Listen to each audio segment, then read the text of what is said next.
आज रुद्राभिषेक करते हुए जब वीडियो मैंने डाला तो तमाम लोग, जिसमें खासतौर पर मुस्लिम समाज और कुछ क्रिश्चियन समाज के लोग थे, उन्होंने ये सवाल पूछा कि आपने शिवलिंग पर इतना दूध बर्बाद क्यों कर दिया? इससे बेहतर होता कि आप इसे गरीबों को दान कर देते। चलिए, इनका तो ठीक था, लेकिन मुझे हैरानी तब हुई जब हिंदू वर्ग के तमाम लोगों ने कहा कि खासतौर पर नई पीढ़ी के लड़कों ने कि सर आपको ये नहीं करना चाहिए था, इससे काफी बर्बादी होती है, गरीबों को आपको दान कर देना चाहिए था। कई फिल्मों में भी ये दिखाया गया, कई सारे कलाकारों ने ही पहले कहा है, तो मुझे लगा कि आज स्पष्टीकरण देना चाहिए। वैज्ञानिक दृष्टिकोण से और धार्मिक दृष्टिकोण से मैं बात रखूं उससे पहले एक दो सवाल मैं आप लोगों से पूछना चाहूंगा। आपसे कभी किसी ने पूछा कि आप अपने बच्चों पर या माता पिता पर कितना पैसा खर्च करते हैं और क्यों खर्च करते हैं? नहीं पूछा ना।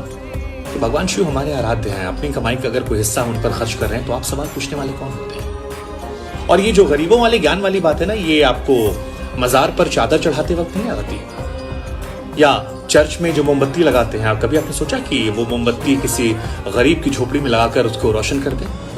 नहीं ना। कभी आपने सोचा कि आप अपने जन्मदिन पर जो पैसा बर्बाद करते हैं, नए साल में पार्टियां करते हैं, फिल्मों देखने जाते हैं, हजारों रुपए खर्च होते हैं, 500-500 रुपए की टिकट आता है, शैंपेन पीते हैं, लॉन्ग ड्राइव पे जाते हैं, कितना तेल खराब होता है? कभी सोचा आपने? नहीं सोचा होगा, क्योंकि वो शायद सोचने वाली बात नहीं है, एजेंडे में सूट नहीं करता। हमें तो हिंदू धर्म को टारगेट करना है।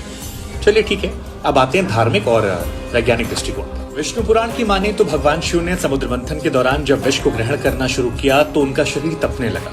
देवताओं ने पानी पिलाया, असर नहीं किया। इसके बाद दुग्धाभिषेक करवाया गया, भगवान को राहत मिली, और तभी से ये मान्यता है कि दूध चढ़ाने से भगवान शिव प्रसन्न होते हैं और हम जैसे भक्त दुग्धाभिषेक करवाते हैं। खैर, इससे आपको क्या लेना देना।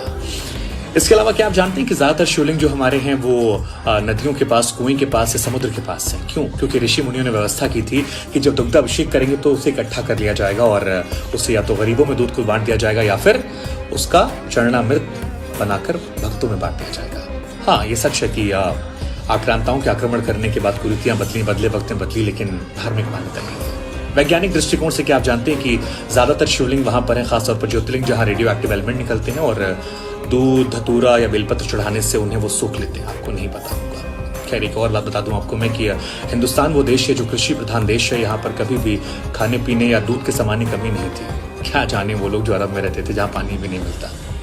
हिंदुस्तान की बात अलग थी, ये चीजें अवेलेबल थी। खैर, आपसे गुजारिश इतनी है कि इस वीडियो को शेयर कीजिएगा ताकि नई पीढ़ी को पता लगे कि ये वेस्टेज नहीं है और केवल एक धर्म पर निशाना मत बनाइए। उन कलाकारों को भी बताइए कि शिवलिंग पर दूध चढ़ाना धार्मिक दृष्टिकोण से, वैज्ञानिक दृष्टिकोण से कैसे सही है, और हम अगर अपने पिता, अपने भगवान के लिए कुछ करते हैं तो ये हमारा उनका निजी मसला है, इसमें किसी को बोलने का अधिकार नहीं है।